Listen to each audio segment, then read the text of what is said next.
Hi, beloved. This is your sister Evangelist Marie, and this is our 23rd day of Bible reading in 365 days. May the Lord be blessed. May the Lord be lifted up. So, today, as per our schedule, we have to finish Matthew 15 and read also Matthew 16 from verse 1 to verse 12, and read Exodus 3, 4, and 5. So let us start with Exodus 3.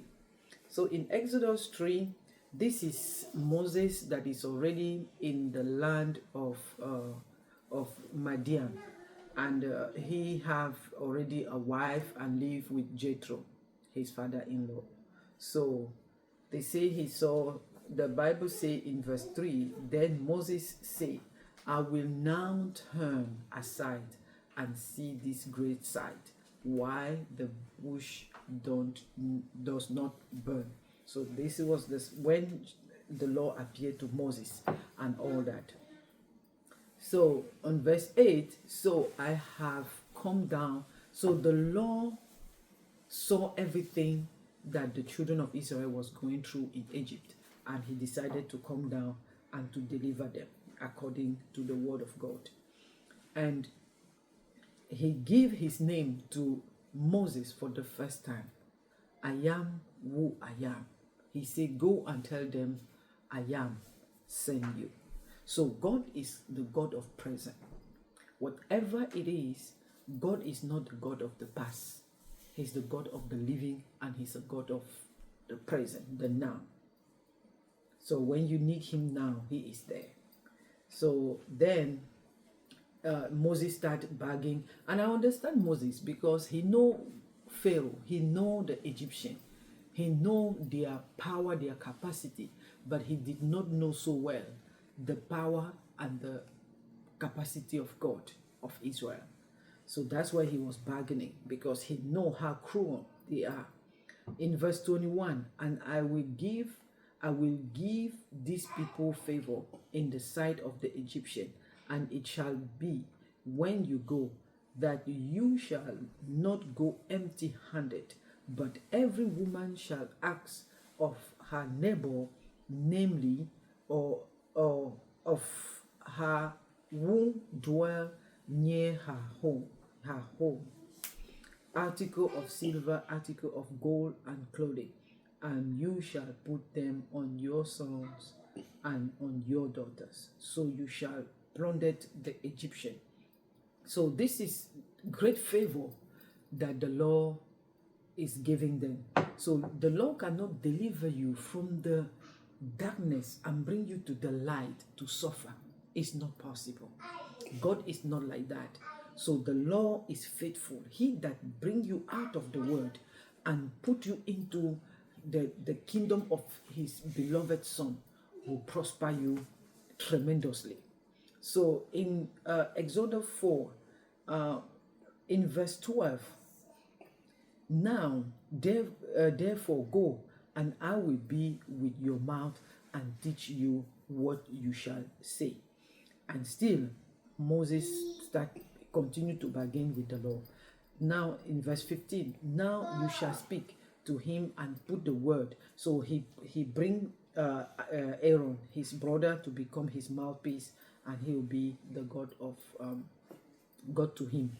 And verse 9, now the Lord said to Moses in Midian, go, return to Egypt, for all the men who sought your life are dead. Remember, we read the same verse when it was the case of Jesus Christ. So the same thing that happened to Moses is the same thing that happened to Jesus Christ. When Joseph get up and flee with him to Egypt, when the time comes, an angel comes to Joseph and say the same thing, that those that seek the life of a child, they are all dead. And the same thing here with Moses. So in verse 23, so I say to you, let my son go, that they may serve me, but if you refuse to let him go, indeed I will kill your son and your firstborn. God don't make a simple, empty threat. Whatever he say he will do, he will do what he say he will do. So this was the threat that he made on the people of Egypt, because they did not want to let Israel go and worship him in the mountain. Now, in Exodus 5, the last thing is the last verse that received something. So Moses returned to the Lord and said, Lord, why have you brought trouble on these people? Why it is you have sent me? Why it is you that sent me? Or why it is you have sent me? For since I came to Pharaoh to speak in your name, he has done evil to these people. Neither have you delivered your people at all. So this is a typical human being. This is Moses that saw wonders with God. God sent him, like God have given us promises, but because it delayed, it did not happen the way that we expected. Now we start questioning God. Meanwhile, God is about to do wonders, about to do great things, but being in the hurry, we want like snap miracle, like right away. When it's the quick and fast miracle, furious and fast miracle right away. But God is not a man. He wants to give you the best. He wants that blessing to stay. He wants that blessing to last forever. Not something really strong that will last forever. But Moses forgot quickly what the Lord have shown him to give him the proof that what he have said he will do, he will be able to do it. But in a first little obstacle of resistance, he gave up. He came back. Why? How many times do you have to say, how many times have you said why to the Lord? Why me? Why me? Who do you want to be? If it's not you, point the person that you want that thing to happen to that person. It must be you, because you are capable of standing. So this is what I have from the 3 chapter of Exodus. Let us go to Matthew and finish Matthew chapter 14 and then dive into Matthew 16. So Matthew chapter 15. So we finish from verse 29 to downward.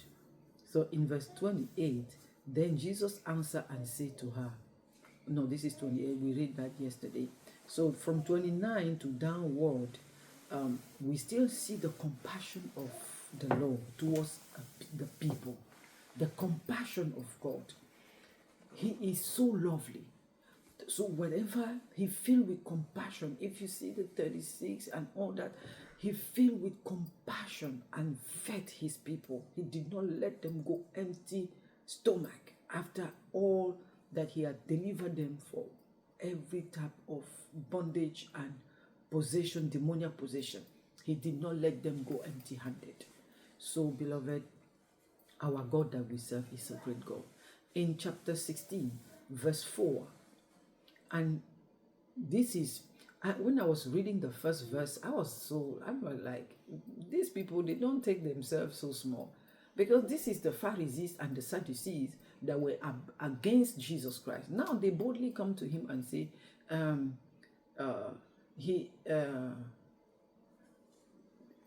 they said to him, will you show us a sign from heaven? For who are you? Even if he did that, they will still not believe in him, because they thought that by asking this is something so difficult that then they will say that you are fake. But Jesus knew their heart and responded to them properly, accordingly. So he said, a wicked and adulterous generation. Can you imagine? The Pharisees and Sadducees, he called them wicked and adulterous generation, seek after a sign, and no sign shall be given to it except the sign of prophet Jonas. And he left them. This is the same Pharisees and Sadducees that they know, they heard everything that Jesus was doing, healing, because you have people come, there were nobody that went back with his disease. So, whatever miracle, all of these people were aware, but they still wanted to test him. Verse 10. No, the seven low. So, this is again doubt. Because of any little resistance, we go back. We want to go back. Like when we came back, when we came from is even better than where we are. But we want to come back. Like you give your life to Christ, at every little obstacle, you'll know when I was still in the world, it was more better than God. That's not true. That's not absolutely true. So then they understood that he was not talking. He said, when Jesus told them, he said, no, the 7 load of, when he said to them, take heed and be aware of the leaven of the Pharisees and the Sadducees. So they did not even understand, but since, and then he explained to them what does that mean. And what I heard here is, we emulate the word, but the word did not emulate us. A great man of God said this: I went to the world, I did not find the church, but I came to the church, I found the word. If you see the word, the church today, the word is corrupting the church instead of the church to corrupt the word. So when I pound on that, what that great man said, that he went to the word, he did not see the church, but he came to the church, he see the word. Look at even our dressing. It's the dressing of the word. Look at even our way, that what we are doing, we copy the word, but the word refused to copy our holy side. No, our dressing, we don't dress decently anymore. We don't speak, I don't know. So this is exactly what the law is saying here. That take heed and beware of the leaven of the Pharisees and the Sadducees. In those days, it was their doctrine, and in our days, is the behavior of the word. We accept everything from the word. Why the word don't accept what we are saying? Why don't we go and make them change, but we let them come and change us? That's not the way that it was supposed to be. So, beloved, this is what I received from this day of Bible reading. So I thank you so much, and I'm so grateful that we're in this journey together. So continue to press on, and I challenge you to seek intimacy with God every day through his word, because God is his word and God is word. If you want to know him, it's through his word. You can't keep listening to other people and think that through them you will know God. No, you will not. You need to know God by yourself through his word, because time will come that you will not even find this word, but what you have put inside you will really help you. So be blessed. Remember, tomorrow we continue. Tomorrow, this is what we have to read. And it will be our 24th day. I am so excited.